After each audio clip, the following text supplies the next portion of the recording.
Guys, mayong aga. Kakaalis lang ng aking estudyante. At ako ay tingnan nyo, kumakain ng natira. Ayan. Hindi naman natira. Kain tayo guys kasi ng aga ako nagutom. Parang naglaway din ako sa anak ko. Gumawa ako ng meatballs, di ba? So ito pa yun. Ang aga kong napakain. Nagutom ako guys. Kaya nagprito din ako. Pinakainan to niyo ha. Kinainan ko na rin. Kain tayo guys kasi mainit pa itong rice ko. Maaga ako nagising guys. 6 o'clock. Alam niyo, dito ako bumili. Yung minced chicken ko kasi may machine sila. Kay Didi kasi, didikdikin lang niya. So, hindi maganda yung outcome ng meat. So, ito at least talagang durog talaga siya maganda. Kaya hindi ako nagkamali kahapon na pumunta dyan. Kasi tinry ko lang naman kahapon. Kasi since nakita ko may machine sila, sabi ko, pupunta ako para makakompare ko kung may meal sila at may machine. Saan ako bibili? At talagang fresh na hinihiwa-hiwa nila kasi dito kay Didi nakahiwa na nasa freezer. So, at least sa kanila guys, fresh. Kunin nila sa display tapos hiwain talaga nila yung mani. Guys, nandito na sila, Didi. I-start na sila sa baba. So, titingnan natin. Actually, guys, confused ako dun sa baba. Parang kamote. Yun eh. Sandali muna, guys. Sa baba tayo. Oh, madilim. Oops.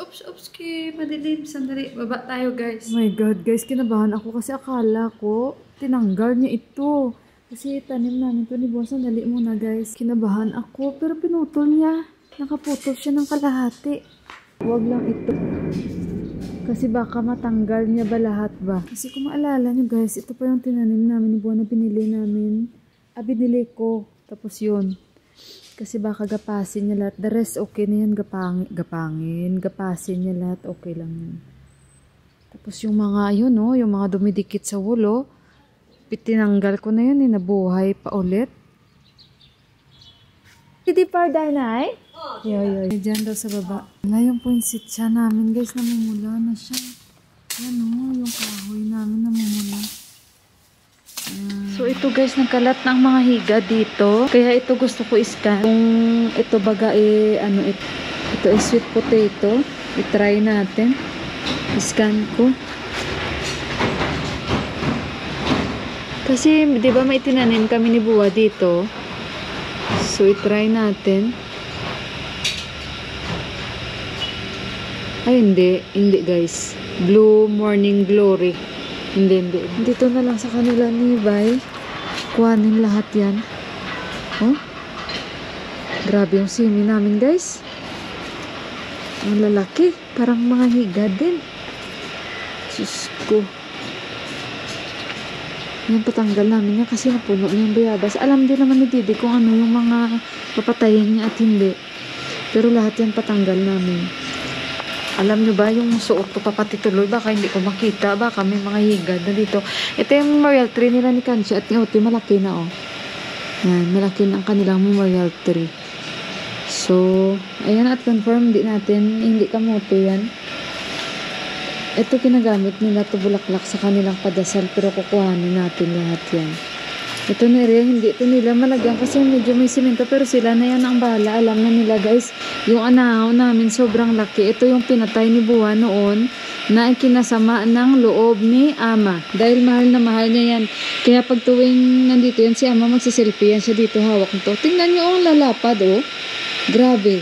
Ito pa yung kasi tinapon ko yung nasa itaas. Kasi naloon niya. Ang ganda nito guys. Ang laki.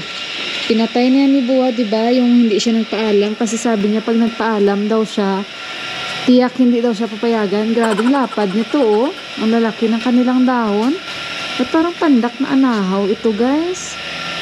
Grabe, ang daming dahon. At ayan, ito pinapatanggal din namin, no? Lahat, pinapatanggal namin yan. Itong mga nagapang na to. Diyos ko, guys, nagkalat na talaga yung mga ano, guys. Nagkalat na. Pinatay na yung palmera. May tinanim din si Buwa dyan. Ayan, dyan yung palmera. Nabuhay yung palmera ko. Ayan, nagkalat ang mga higad. Ayun. So, actually guys, may meatballs na ako. Parang nangati talaga ako guys, oh. Ayan, bot. So, ayun, si Didi naman, naligo siya ng higad kasi nga sobrang dami. Sabi niya, the rest, si ano na daw yun, yung asawa niya ang tatapos dito banda. So, hindi ko alam kung ano na naman yung kakainin ni Deepak, no? Kasi nga, kung ako okay na ako dahil meron pa ako sa ref yung paa ng manok, siya lang naman yung iniisip ko. Dahil hindi man yan siya kakain ng paa ng manok. May bula-bula din naman ako. Tapos hindi naman siya makakain ng walang sabaw. Kasi dapat may sabaw yan eh. Ganyan sila guys sa mga Nepalese. Hindi yan sila kakain na prito-prito lang kagaya natin. Dapat may sabaw. Ay, hindi bale. May dal kami. Lulutuan ko na lang yan siya. Yan. So, no problem. Kasi tamad na akong lumabas guys. Nakakatamad lumabas. So, ayun, at minamonitor ko lang. Buti alam niya naman kung ano yung mga kukuhanin niya at hindi. Alam niyo guys, hindi ko pa natapos yung sa second floor. Today, tatapusin ko yun. Titirahin ko yun. Magluto lang muna ako. And hindi man ako maglalaba today. So, happy ako na yun, si Deepak tahimik lang siya. Kung ano yung mga minsan kasi, alam niyo ba, na-appreciate ko si Deepak kasi ganyan talaga yung attitude ni Deepak. Mag-share lang ako sa kanya. Hindi yan siya magsasalita. Pero yun, magsasabi na lang yan siya sa akin. The next day, let's go there. Sabi niya sa akin. So once nasabihan mo siya, alam niya na yun. Hindi mo na siya kailangang i-remind or ganito. So ako kasi makulit ako guys, na makulit ako. Magtitihar na yun ang iniisip ko and kailangan din nila ng pera for sure yan. So nowadays parang kung sino talaga may business todo talaga dahil magbabay-tika na po. Yung buy-tika alam nyo naman, bigayan na naman ng cash gift sa mga boy ni Didi o sa mga anuman. So kailangan nila this time. Guys, nangati na oh. Parang pati yung kapitbahay ngayon, kinukuha na nila yung sa site. Nahiya man ako magpakita. Guys, kasi yung ni Didi ba, yung kanyang pamangkin siguro yan, kinukuha niya yung mga simi. Kasi di ba gumapang na sa kanilang bahay. Sabi niya ganun sa mga higad. Guys, ang dami kayong higad. Tingnan nyo guys. Ayan ba, parang umulan ngayon ng higad guys sa bahay namin. Good luck talaga sa amin ito ba guys. Pero nahiya ako sa kapitbahay kasi syempre, naglabasan din sila. Tapos ngayon lang din siguro nila na-realize na maraming higad nga talaga. Nahiya ako ba guys? Guys, grabe yung yung simi, yung maugat nila. As in parang kahoy talaga ba guys? Na gumapang talaga sa bahay nila. Tapos sa amin din, sa mga pader din namin. Ayoko nang bumaba guys kasi parang nangangati ako. Ang laki kaya ng mga higad guys.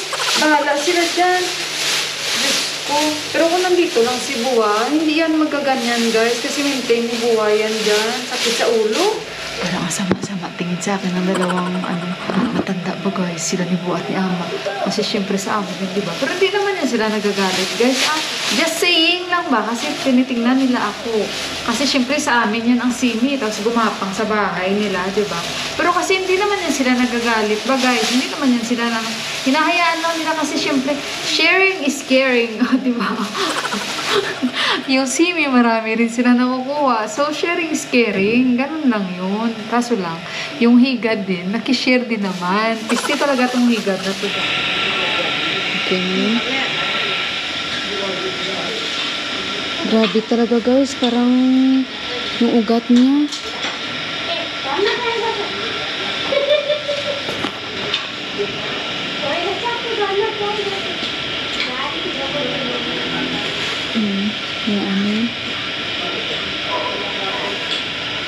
Parang mangati talaga yung liig ko. Ayan guys, nagpaandar ako ng motor. Yun nga sabi niya sa akin, naligo daw siya ng higad.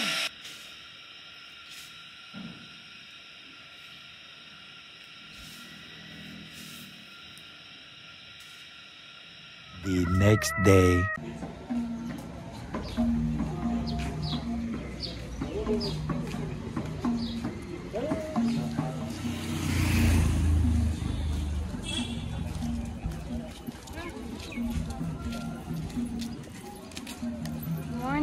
Guys, ang aga kong nag-shopping.